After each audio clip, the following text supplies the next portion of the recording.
So for Kingdom Hearts, I decided to talk more about Final Fantasy. The Final Fantasy, a lot of people consider the best because one, it was on the 16-bit era with the Super Nintendo, and my reason, the number two reason why I consider it the best reason, probably the number one reason I consider it the best Final Fantasy of all time. Largest cast, so many different classes, so many different combinations. Very interesting to play around with all of them.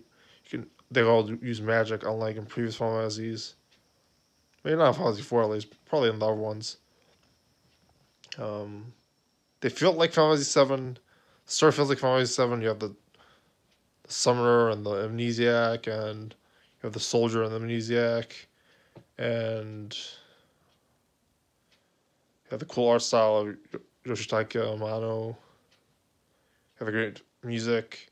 I find Final Fantasy 6 and 7 music very similar, but very enjoyable. You have a ninja, you have a Jungle Boy.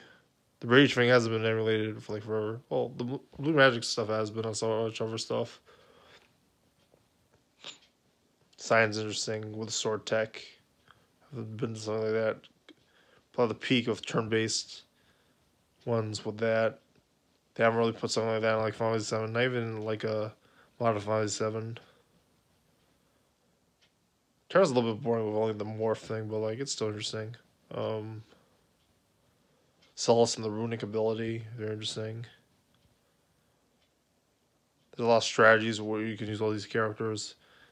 I had problems going through the towers in the end. Got lost.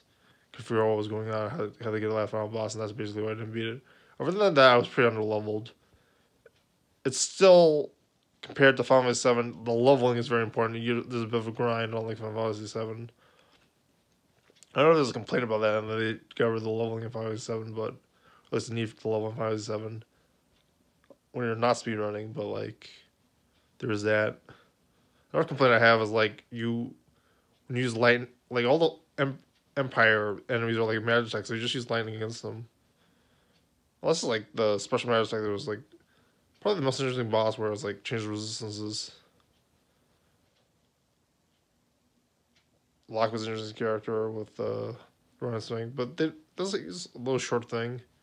It's mystery and that's it.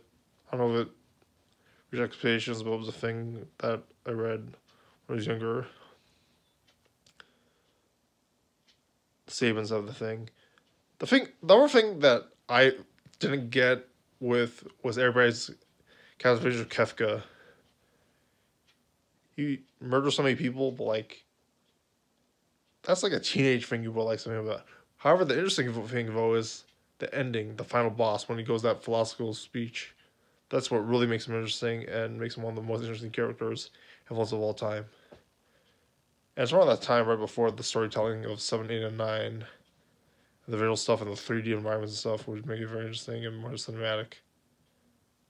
So instead of just doing a positive, I basically did a review of Final Fantasy 6, but that's basically it. What are your thoughts, like on subscribe?